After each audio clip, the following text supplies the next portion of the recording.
ఎప్పుడూ భగవంతుడి నామం చెప్పేవాళ్ళు కూడా ఏడ్చారు. నృసింహ శతకమని ఇక్కడే ధర్మపురిలో ఉన్నటువంటి కవి చేశారు.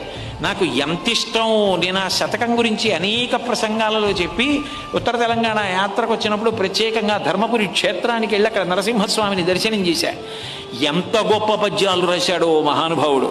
అందులో ఆయన అంటాడు, బ్రతికి ఉన్నన్నాళ్ళు నీ భజన తప్పను కాని మరణకాలమునందు మరతునేమో, ఆ వేళ యమదూతల అగ్రహంబున వచ్చి ప్రాణముల్ పెకలించి పట్టునప్పుడు, కపవాత పైత్యముల్ కప్పగా శ్రమ చేత కంపముద్భవమంది కష్టపడుచు, నారాయణాయంచు నా జిహ్వతో నిన్ను పిలుతునో శ్రమ చేత పిలువలేను, నాటికిపుడి నీ నామస్మరణ చేతు చివినిడవయ్య భూషణ వికాస శ్రీధర్మపుర నివాస దుష్ట సంహార నరసింహ దురిత దూరా అంటాడు.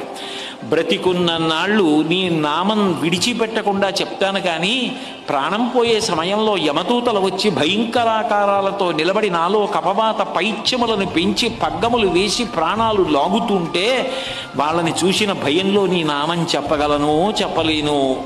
ఇదిగో ఆ సిద్దిపేట వెళ్ళినప్పుడు ఒకరోజు భాద్రపద మాసంలో కృష్ణపక్షంలో తదియ దాటి చవితి వచ్చినటువంటి ప్రదోష కాలంలో కూర్చుని నరసింహస్వామి శతకంలోంచి ఈ పద్యాన్ని నేను చెప్పుకున్నానన్న విషయాన్ని గుర్తుపెట్టుకోవయా స్వామి, నీ నామం చెప్పాను